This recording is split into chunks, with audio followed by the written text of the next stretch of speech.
président chinois Xi Jinping est arrivé dans ce village à l'occasion de sa visite dans la ville de Chengde. Ce village est particulier car il incarne la façon dont les villages chinois prospèrent grâce au nouveau souffle de l'industrie. L'agriculture ici est une industrie clé.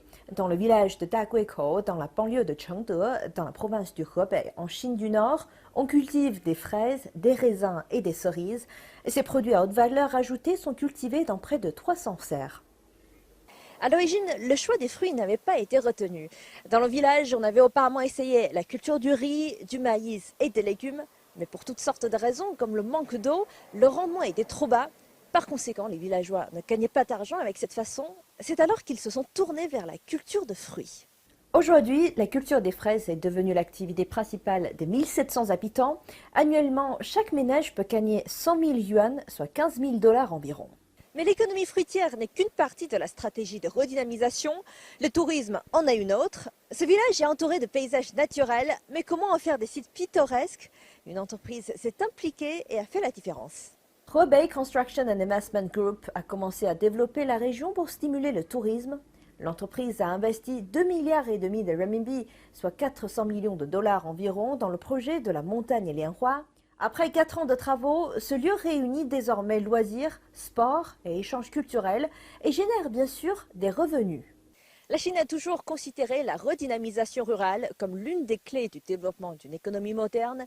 Il va sans dire qu'une stratégie claire est nécessaire pour combler l'écart entre le développement urbain et rural.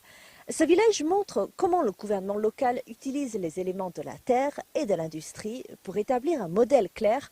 En conséquence, le revenu disponible moyen a augmenté de 10% l'an dernier par rapport à 2016. Lors de sa visite, le président Xi s'est également rendu dans le centre de services communautaires de Binhe. Construit en 2018, cet endroit répond aux besoins des personnes âgées. Prenez cette plateforme d'information par exemple, elle intègre toutes les informations relatives aux personnes âgées. Ainsi, lorsque le centre reçoit un signalement, qu'il s'agisse d'un service à domicile ou une aide alimentaire ou médicale, il contacte immédiatement les bénévoles les plus proches afin d'atteindre la personne âgée dans les plus brefs délais. Outre ces services, le centre apporte également des modifications aux éléments essentiels de la maison des résidents.